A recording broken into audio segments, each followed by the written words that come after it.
On va voir dans cette deuxième partie du chapitre 1 le codage. On va voir un ensemble de types de codes numériques. On va démarrer avec le code binaire naturel. En effet, il nous permet de traduire une donnée quelconque en un nombre ne comportant que des 0 et des 1. On a vu ça dans la première partie système de numération. Ce qu'on va voir par la suite sont les codes binaires réfléchis, ce qu'on appelle le code Gray. Ce code est un code non pondéré. Ça veut dire que la position du bit ne lui donne aucun poids et chaque incrémentation ne s'accompagne que d'un seul changement de bit. Il est obtenu à partir de l'équivalent binaire du nombre décimal. Donc ça, c'est le deuxième type. Le troisième type, le code BCD, Binary Coded Decimal, appelé en français décimal codé binaire. C'est un système de numération utilisé pour coder des nombres en se rapprochant de la représentation humaine usuelle, en base 10. Dans ce format, les nombres sont représentés par un ou plusieurs chiffres compris entre 0 et 9, et chacun de ces chiffres est codé sur 4 bits. Maintenant, on va voir le code binaire réfléchi. La procédure de conversion du binaire vers le binaire réfléchi comporte les points suivants. Premièrement, le bit à gauche du poids le plus fort reste le même qu'en binaire.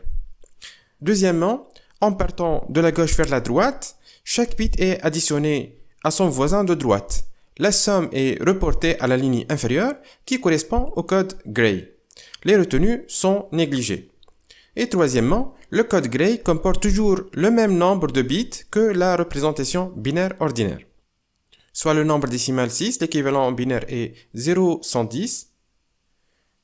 J'écris ces digits en binaire.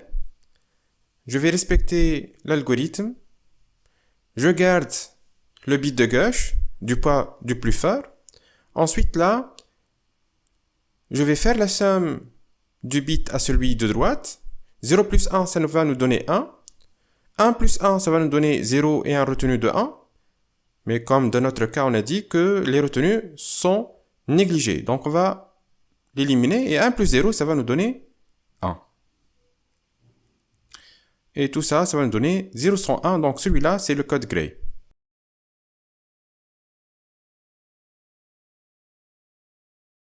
On va prendre ensemble un deuxième exemple. On prend l'exemple du nombre décimal 14. 14, il sera traduit en binaire par 1110. Donc on va voir ensemble comment dégager le code Gray à partir de ce nombre binaire. Comme d'habitude, on va garder le bit de gauche du poids le plus fort, on ne va pas le modifier. 1 plus 1, ça va nous donner 0 avec un retenu de 1. Donc j'écris 0 et on va éliminer le retenu. 1 plus 1, ça va nous donner aussi 0 avec un retenu de 1. Donc j'écris le retenu et je vais le supprimer parce que c'est négligé. Et 1 plus 0, ça va nous donner 1. Ainsi, 1001, c'est le code Gray du nombre décimal 14.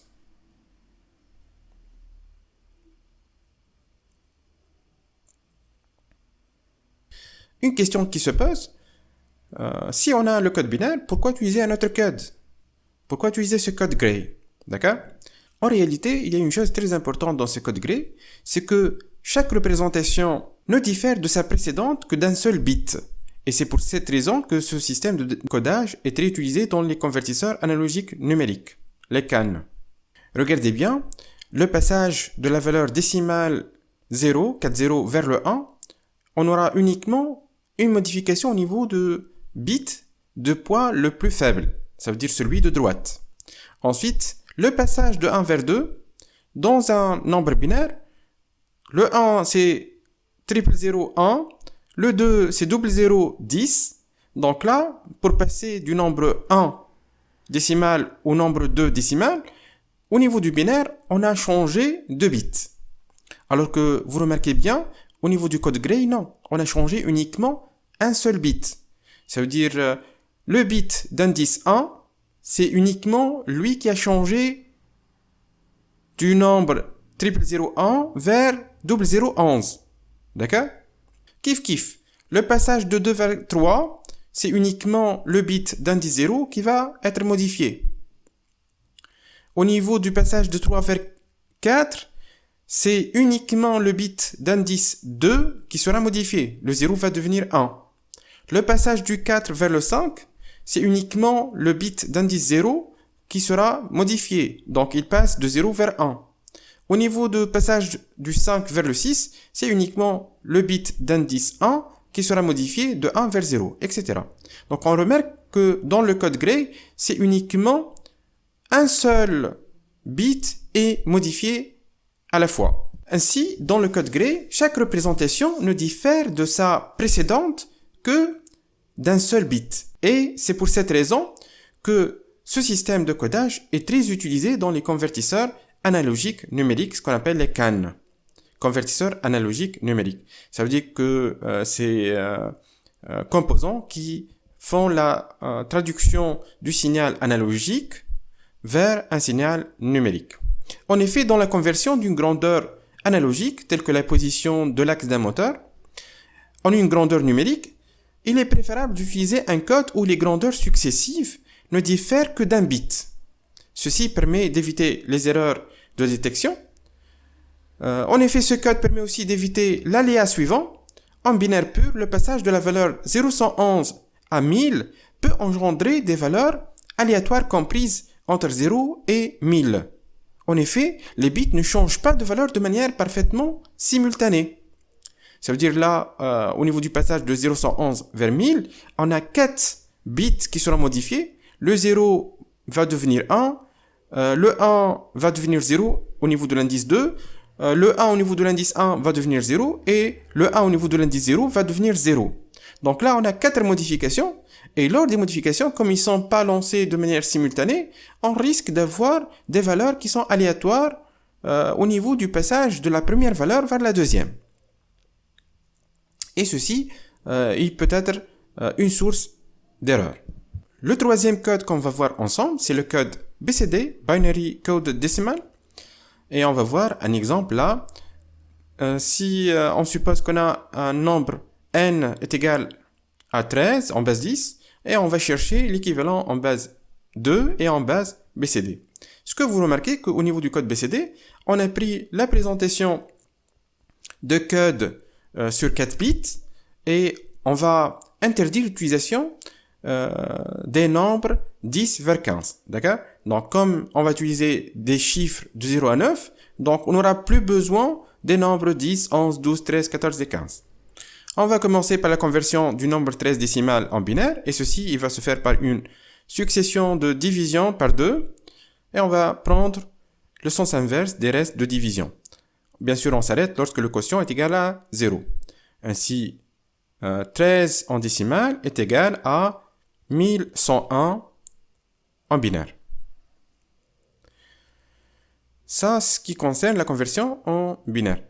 Pour la conversion en BCD, vous allez voir que c'est une conversion très simple. En effet, on va remplacer chaque digit décimal par son équivalent dans le tableau de droite. Dans notre cas, le 1 sera remplacé par 0001. 0001, c'est le code de 1. Et le code de 3, c'est 0011. Bien sûr, là, en respectant le tableau qui est à droite. Et ces valeurs-là, au niveau du BCD, ils sont à l'origine des nombres binaires naturels. On va prendre un deuxième exemple. Le nombre 123 en décimal sera remplacé par 0001 pour le 1. Le 2 sera 0010.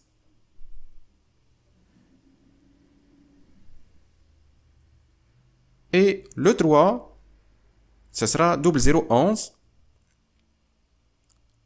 Et vous voyez que cette lecture donc de ce nombre est très simple pour les humains.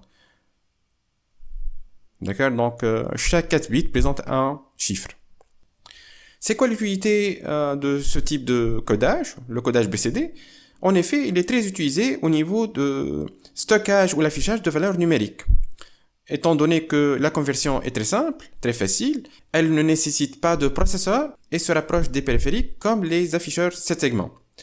Un autre exemple d'utilisation du code BCD, c'est le stockage de date dans BIOS, Basic Input Output System, donc ce circuit intégré qui contient des dates. On peut utiliser le codage BCD au niveau des cartes mères pour stocker les dates. Également, le format décimal des champs de certaines bases de données, il peut utiliser aussi le codage BCD. Jusqu'à maintenant, on a vu 3 code numérique, le code binaire pur, le code binaire réfléchi, ce qu'on a appelé le code Gray, et le code BCD. Ceux-ci sont des codes numériques.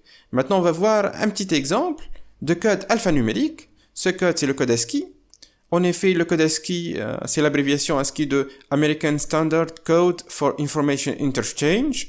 C'est un standard américain pour préciser la correspondance entre les nombres allant de 0 à 127. Donc, un symbole tient sur 7 bits et symbole.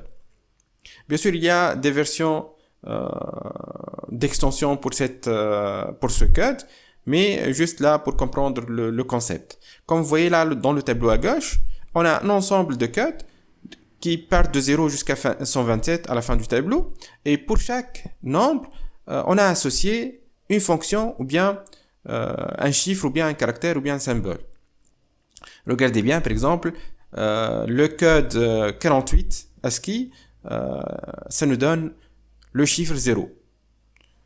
On peut utiliser ça bien sûr au niveau du codage. Si vous appuyez sur la touche Alt, ensuite vous tapez sur votre clavier numérique là 48, le terminal, donc il va vous afficher la valeur 0. Donc on a les chiffres de 0 à 9, c'est dans l'intervalle 48 à 57. On a les lettres en majuscule, c'est dans l'intervalle 65 jusqu'à 90. Les lettres alphabet minuscules, c'est dans l'intervalle 97 jusqu'à 122, etc. À la fin de ce premier chapitre, système de numération et codage, j'espère bien que vous avez bien assimilé les notions étudiées et on se voit prochainement au niveau du chapitre 2 qui s'appelle l'algèbre de Boole. À bientôt.